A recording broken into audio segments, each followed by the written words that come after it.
5 mars 2019, 16h30, nous procédons au jugement du roi Carnaval Charbonnic Ier, roi de la résistance, des saucisses au gaz et de l'huile sur le feu, en présence des carnavaliers qui feront preuve d'obéissance et de respect à l'autorité, en écoutant dans le plus grand silence les débats qui vont suivre. Vous rêvez, monsieur le procureur, car le grand Binet ne sait pas fermer sa grande gueule. Il a toujours quelque chose à dire et n'a jamais eu besoin de porter un gilet jaune pour le faire. Même quand il ferait mieux de se taire. Pour gagner, il faut se faire entendre. Il y a longtemps que les grands vilets l'ont compris. Et se faire voir aussi. Mais gilet jaune comme tenue d'apparat, c'est Dior qui doit se retourner dans sa tombe. Cette année, nous avons hésité de faire appel à un shérif pour que soit appliquée sans délai notre sentence. Ok, votre honneur, vous allez voir comment on ne résiste pas à l'autorité que je représente. Je dégaine et tout le monde s'écrase.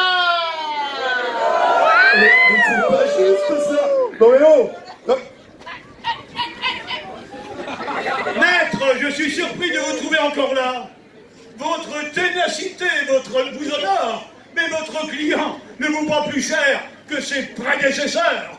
Mais ça, c'est vous qui le dites, monsieur le juge. Vous allez un peu vite en besogne. Laissez les grands vilets et leur bon sens s'exprimer. Il faut confiance à la justice. Et ce n'est pas votre shérif sorti de je ne sais quel western et sa vieille pétoire d'opérette qui les feront changer d'avis.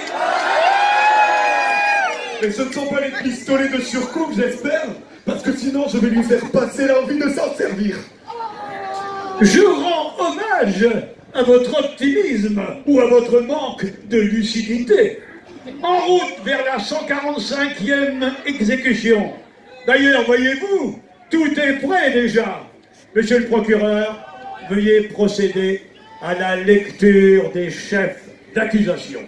Je vois! La potence est en place! Le roi déjà suspendu! Le bourreau le briquet à la main! Nous aurons encore droit à une parodie de justice! Mais c'est dans l'air du temps, ça! Les vrais coupables qu'on relâche! Et ceux qu'on condamne juste pour avoir osé s'exprimer!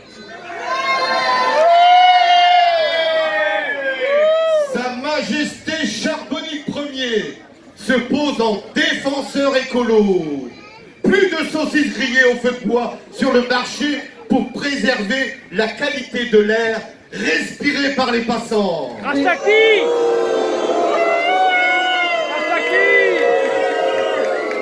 Écolo, mais c'est vite dit! Vous croyez que le gaz c'est meilleur? Non! Alors, non. Pas pour le goût des saucisses en tout cas! Et pour l'odeur, c'était quand même mieux que celle des gaz d'échappement au moindre embouteillage! Mais si les grands vilets étaient plus raisonnables, laissez leur voiture à l'extérieur et prenez les navettes, on aurait moins de problèmes de circulation. Les touristes alors! Et les touristes alors! Vous croyez qu'ils sont plus raisonnables? Tout ce qu'ils veulent, c'est se retrouver à la plage le plus vite possible, sans avoir à faire des kilomètres à pied, ni se l'écheler à attendre une navette bloquée, elle aussi, dans la circulation. De toute façon, la municipalité l'a très bien compris et n'a pas envie que cela cesse. Pourquoi croyez-vous qu'elle embauche autant d'auxiliaires à l'arrivée de l'été?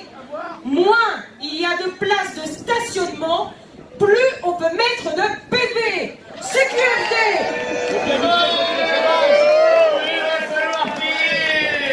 Mais avec le système Easy Park, le problème sera réglé. On ne paiera plus qu'autant réellement passer en stationnement.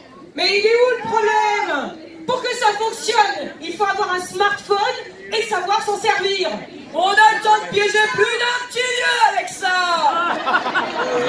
Mais ce n'est pas une belle image de la municipalité que vous donnez là. Ah mais oui, il y a longtemps qu'ils ont tout compris. Pas besoin de gilets jaunes, de cahiers de Léon, c'est le grand débat.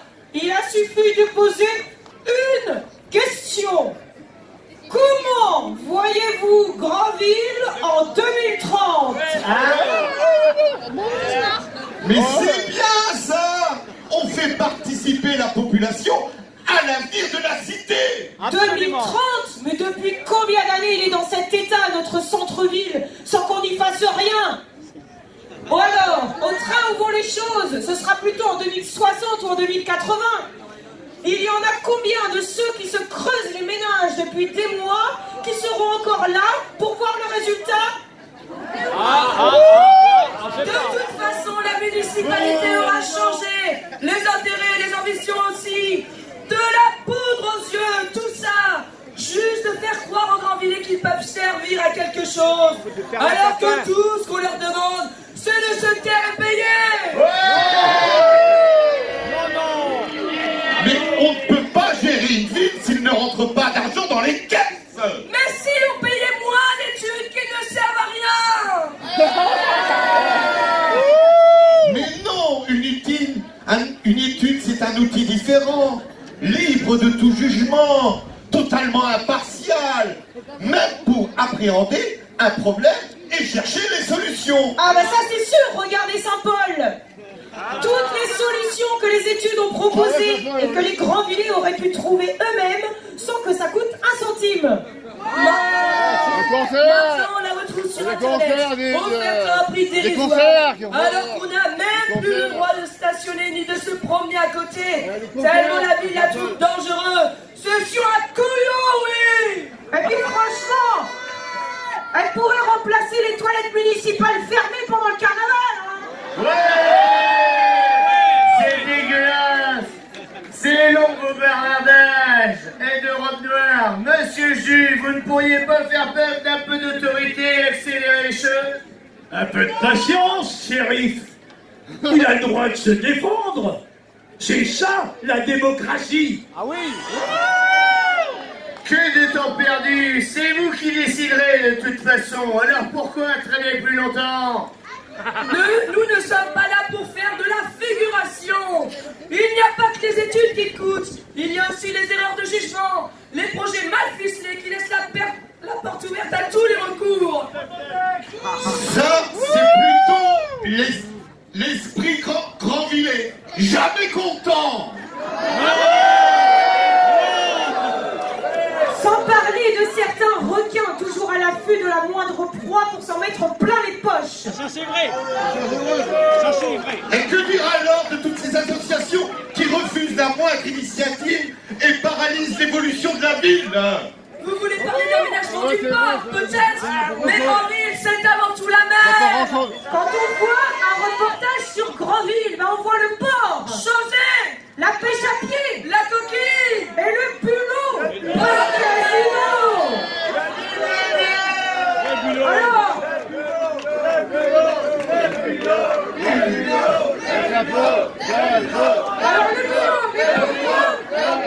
pourquoi ils mettent un casino sur notre port? Et un cinéma? Et des commerces? Et des restaurants? Alors que ceux du centre-ville ont du mal à survivre. C'est un projet innovant, ambitieux, une nouvelle image de la ville. Mais c'est bien ça le problème. Est-ce que la ville a besoin de ça?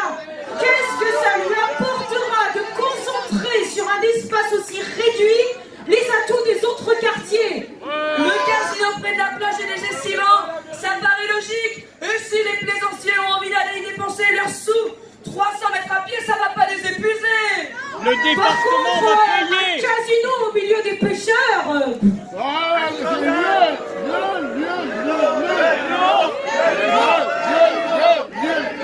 Regarde 5 minutes là. Refuser le PLU, c'est aussi refuser la création de l'écoquartier de la Clémentière. Voilà ce que c'est de mélanger l'utile et la poudre aux yeux. Et encore utile, c'est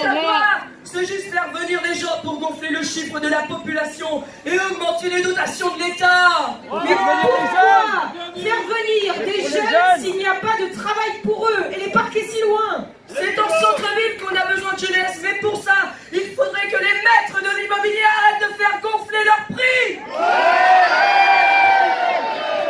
Grandville, c'est bien, d'accord, mais c'est pas le paradis non plus.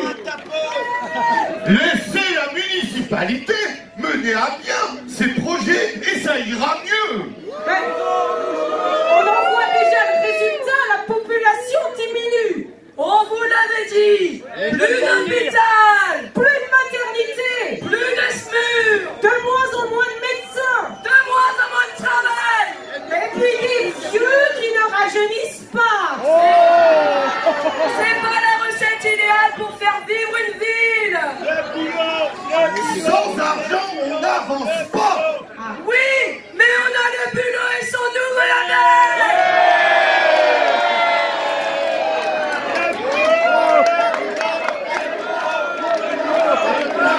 Et ça va vous plaire. Pour les Chinois, le bulot est aphrodisiaque. Quand ils vont savoir qu'ici, on a le meilleur bulot, ils vont se précipiter. La population va augmenter. Les riches chinois rachèteront le centre-ville comme ils ont déjà racheté ailleurs les grands vignobles par exemple. Et Grandville sera sauvée.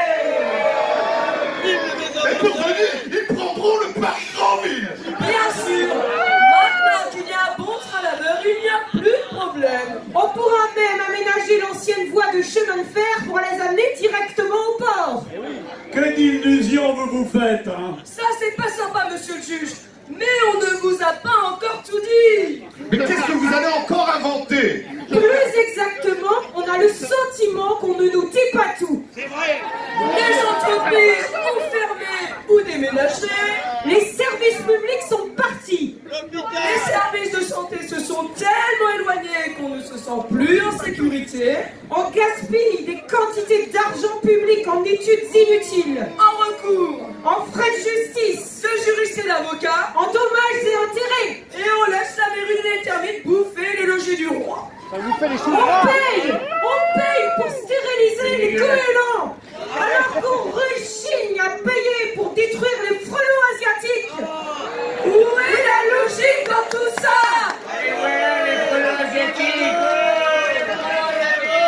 Tout ça, c'est de la haute stratégie. Vous n'êtes pas apte à comprendre.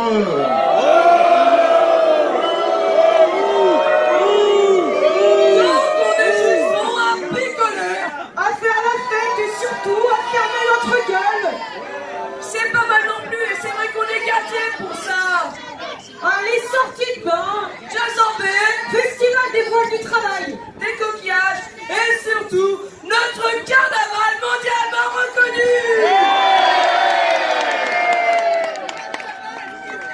Ça fait vivre les pêcheurs de lançons et de crustacés. Les restos et les bars, c'est déjà ça. Et les gendarmes. Et voilà, monsieur le juge, ce que le roi Carnaval Charbonnic Ier a fait subir au Grand Millet cette année.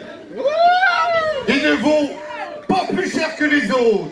Il est temps qu'on lui confisque les clés de la ville. 5 jours à foutre le bordel. 5 jours de beuverie. De troubles de toutes sortes.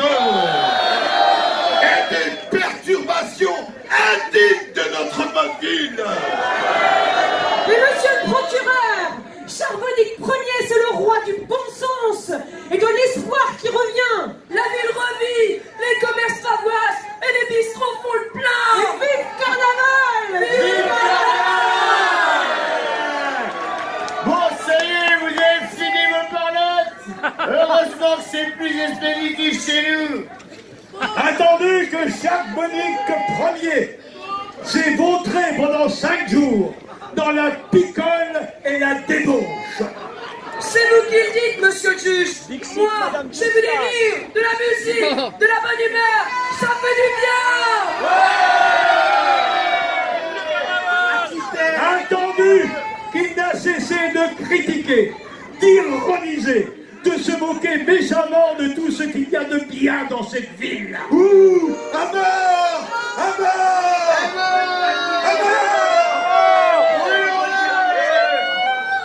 Nous décidons que cet immonde individu ne mérite pas de vivre et doit être brûlé comme tous ses prédécesseurs. Brûlons-la! Brûlons-la! Mais pas encore! Vous comprendrez donc jamais rien! Vous ne méritez pas ce roi! Qu'on le brûle et qu'on retrouve enfin l'ordre. Bourreau, faites votre office. Stop, monsieur le juge. Là, vous me posez problème. Mon boulot, c'est de faire respecter la loi. Et la loi à Granville, c'est en aigri plus de saucisses. Et là, c'est un sacré boudin que vous voulez cramer. Regardez, monsieur le juge, combien de milliers de personnes vont être polluées. Sans compter les cormorans dans le ciel et les poissons dans le port. Si on grille votre bonhomme, je peux pas l'assumer, moi. Moi, je veux la faire. Pas de problème. Jusqu'ici, on s'était bien passé de vous. Et nos gendarmes n'ont jamais discuté mes décisions. Alors, obéissez ou rentrez chez vous.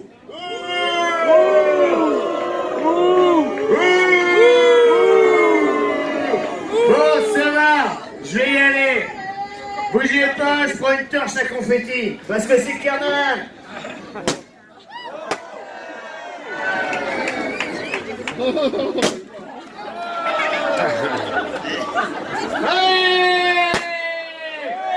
Allez, c'est parti, retournez-vous, messieurs dames. C'est la mort contre le charbonnier de premier. On voit que c'est au gaz. Hein. Alors, c'est les mêmes. Alors, le monsieur qui est en rouge, le juge, c'est l'acteur mondial. Bravo!